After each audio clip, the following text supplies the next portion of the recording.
You're watching News Channel 11 in your corner this morning. It's a bit of a murky start to your Sunday morning here in the Tri-Cities, but thanks for waking up to News Channel 11 and ABC Tri-Cities as you take a live look over Johnson City as you start your day with us. Good morning, I'm Callie Durham. Here's a look at some of the stories heading your way during this next half hour. It's tax-free weekend in Tennessee, what you need to know before you head out for some back-to-school shopping. Plus, the man facing multiple charges in a Tri-City shooting has made his plea to a judge. Details on that coming up. But first, today is the last day to vote early in the Tennessee state primary and several county general elections. Election officials tell us not as many people as usual have turned out for early voting. In Washington County, 3,000 people have cast their early vote compared to over 5,000 ballots that were cast in Sullivan County. While voting for the presidential election isn't until November, voters still have some critical decisions, including who will represent their party in the state house and Senate general election. Most voting locations close at noon today for early voting, but it's probably a good idea to go ahead and call your local election office just to make sure, or head to govotn.org to check those times. If you miss out on early voting today, Election Day is set for Thursday, August 4th. You may soon be headed out the door this morning for some back-to-school shopping as Tennessee's tax-free weekend is now underway. Both today and tomorrow, certain items including clothes, school supplies, and computers are exempt from sales tax. There are a few spending limits. Clothes and school supplies qualify if the item is under $100, and computers must be under $1,500 in order to qualify as tax-free. The tax-free holiday ends tomorrow night. Virginia's tax-exempt weekend will begin next Saturday. It's not just parents and students that are taking advantage of tax-free weekend. Some of the shoppers are actually buying school supplies for others. News Channel 11's Kristen Kwan found out more and more teachers are having to shell out their own money in order to fully equip their public school classrooms. Yes, okay, well, okay. Kathy Botts is always looking for ways to make teaching more interesting. Now, that's not an assist.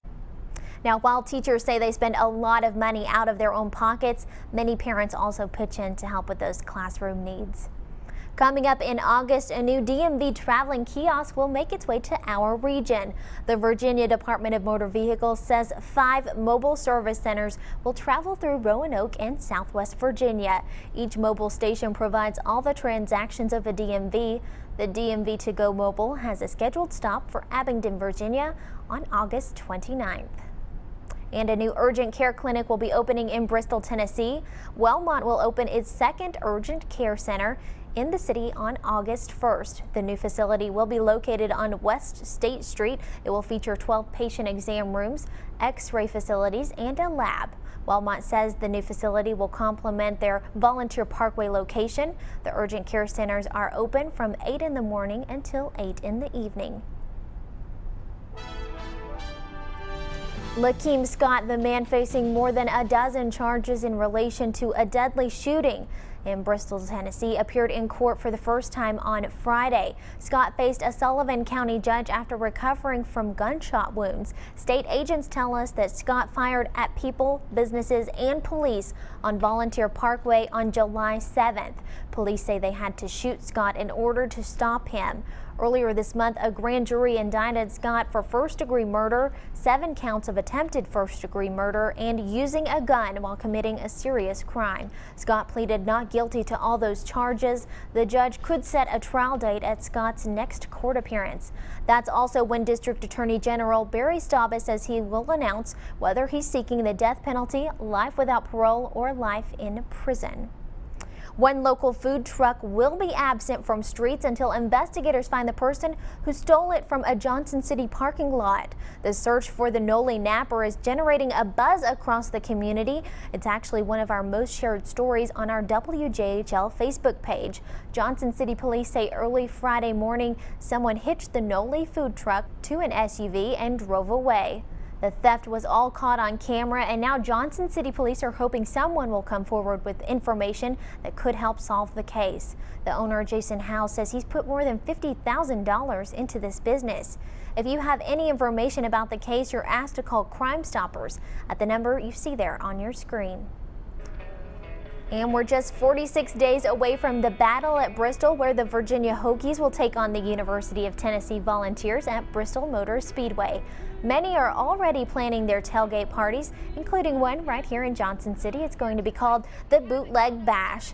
The Black Lilies and Knoxville Band on the Americana scene will headline the event. This will be the only place that you will be able to see them in Northeast Tennessee this fall. They're doing a lot of festivals. They've been at Bonnaroo, they've been at Rhythm and Roots for several years, Telluride. Bootleg Bash is set to begin Thursday, September 8th at 6:15 in the evening. And just after the Volunteers take on the Hokies, Bristol Motor Speedway will be hosting another football showdown.